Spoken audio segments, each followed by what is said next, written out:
امام ابو حنیفہ کے نزدیک مکے کے اندر بغیر عذر کے قیام کرنا، بغیر عذر کے رہائش پکڑنا، یہ مکروہ تحریمی ہے امام ابو حنیفہ کے نزدیک.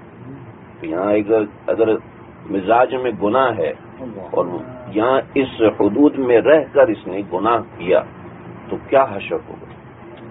مزاج میں فلمیں دیکھنا ہے، مزاج میں یوٹیوب دیکھنا ہے، مزاج میں گانے سننا ہے، اور حرم پاک میں بیٹھا ہوا گانے سن رہا ہے، حرم پاک میں بیٹھا ہوا لڑکیوں کی تصویریں دیکھ رہا ہے، تو کتنا بڑا گناہ ہے. امام ابو حنیفہ نے مکروہ تحریمی لکھا کہ نہ، رہائش نہ رکھو. امام شافعی دوسرے حضرت اجازت دیتے ہیں. امام صاحب فرماتے نہ بھائی مکے میں رہائش نہیں رکھو. یہاں کا جرم، آپ صلی اللہ علیہ وسلم حدیبیہ کے مقام پر آئے ہوئے تھے، تو جب نماز کا وقت ہوتا تو حدود حرم سے اندر داخل ہو جاتے، اور جب نماز کا وقت ختم ہوتا تو حدود حرم سے باہر آ جاتے تھے.